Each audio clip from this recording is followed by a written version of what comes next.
Am să-ți spun ceva ce cu siguranță te va uimi. Am descoperit o mașină a timpului ce te va duce până în Roma antică, acolo unde vei descoperi cifrele romane.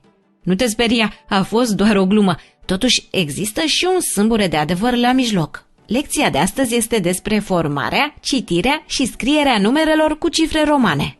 Hai să trecem la treabă. Începem lecția cu un exercițiu de imaginație.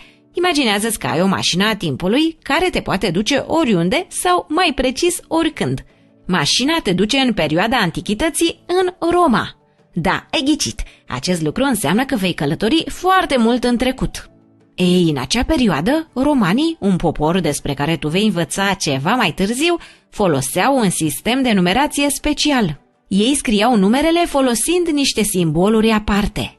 Vezi tu, romanii scriau numerele folosind cifre romane. Numerele pe care noi le folosim în prezent sunt scrise cu cifre arabe. Cu timpul, oamenii au trecut la sistemul de numerație cu cifre arabe, deoarece acesta era mai simplu de utilizat și le permitea să scrie numere mai mari decât în cazul numerelor formate cu cifre romane.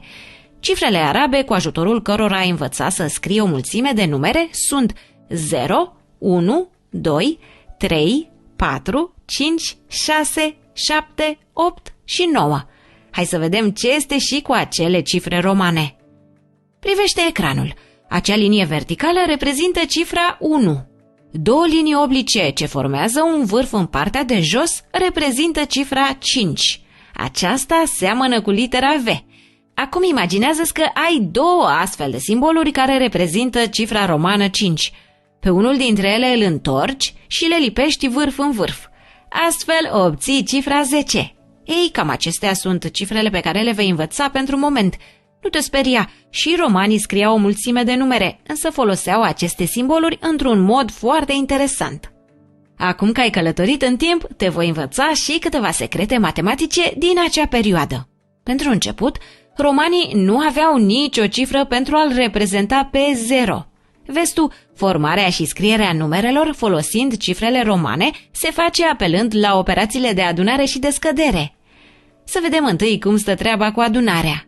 Dacă o linie verticală reprezintă numărul 1, două linii verticale alăturate reprezintă numărul 2, deoarece aduni valoarea celor două simboluri, 1 plus 1. Trebuie însă să urmărești cu atenție valoarea cifrelor pentru a afla ce operație efectuezi, de adunare sau de scădere. Dacă cifra din partea stângă este mai mare sau egală cu cifra din dreapta sa, vei efectua între ele operația de adunare. La adunare, simbolurile pentru 1 și 10 se pot repeta de cel mult 3 ori în poziții alăturate. Așa se obțin numerele 2, 3, 20 și 30. Simbolul pentru 5 nu se poate repeta. Îți dau un alt exemplu pentru a înțelege despre ce este vorba. Scrii cifrele romane una lângă cealaltă, exact în ordinea următoare, de la stânga la dreapta. 10, 10, 5 și 1. Aduni valoarea acestora. 10 plus 10 plus 5 plus 1 este egal cu 26. Fiecare cifră este mai mare sau egală cu cifra din dreapta sa, așadar efectuezi doar operații de adunare. Lucrurile se complică puțin atunci când ai vrea să scrii numere precum 4 sau 9. Nu poți alătura 4 simboluri ce reprezintă cifra 1. Ei, aici îți vine în ajutor operația de scădere. Pentru a scrie numărul 4, vei scrie cifra 1 urmată de cifra 5. Dacă cifra din partea stângă este mai mică decât cifra din dreapta sa, vei efectua între ele operația de scădere.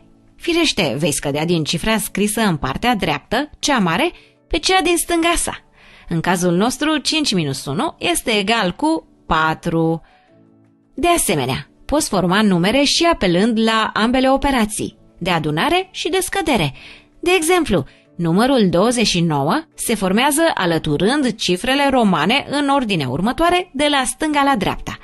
10, 10, 1 și 10.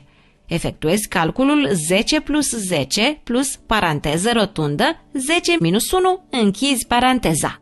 Primele două cifre le-ai adunat deoarece aveau valoare egală.